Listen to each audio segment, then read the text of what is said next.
చేసుకుంటూ దావత్ చేసుకునే ఒక సందర్భం. రాజకీయాలు మాట్లాడుకునేది, మహబూబ్ నగర్ గురించి మాట్లాడుకునేది, తెలంగాణ గురించి మాట్లాడుకునేది, దేశం గురించి మాట్లాడుకునేది. తర్వాత ఎందుకో అది మనకు మిస్ అయిపోయింది. మళ్ళీ మెల్లమెల్లగా ఆ సంస్కృతి అందరం ఒకటే, మన మహబూబ్ నగర్ బిడ్డలమే. పార్టీలు ఏవైనా కావచ్చు, పార్టీలు రాజకీయాలు సిద్ధాంతాల వరకు పరిమితమవుతుంది. కానీ ఒక్కసారి మనమందరం కలుసుకునేటప్పుడు ఆ పార్టీలు సిద్ధాంతాలు మనకు అడ్డంకి కాదు అన్న విషయం మళ్ళీ ఒకసారి అందరూ గమనిస్తూ ఉన్నారు.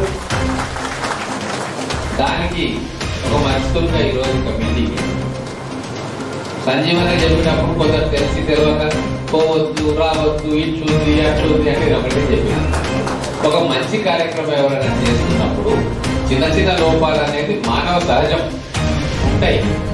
ఏదో ఒక ఆహ్వానం రాలేదు, మిస్ అయిపోయి ఉండొచ్చు, ఆహ్వానిస్తారు.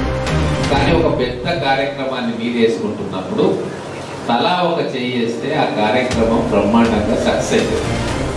ఈ రోజు ఇంతమంది మీరు ఇక్కడికి వచ్చిండ్రు. వేదిక మీద మా మహబూబ్ నగర్ ముదిరాజు బిడ్డలు, పేరెన్నిక గల వ్యక్తులందరూ కూడా ఇక్కడ కూర్చున్నారు.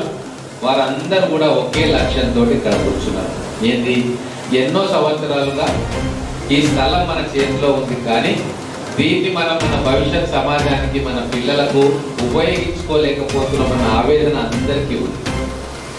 ఇక్కడికి వచ్చిన వాళ్ళ మీలో కూడా అది ఉంది. ఈ ఆవేదనను అర్థం చేసుకున్నాం అందరం. ఈ ఆవేదన ఇంకా ఉండకూడదు. ఏదో ఒక కార్యాలు చేసుకుంటూ దావత్ చేసుకుంటాం.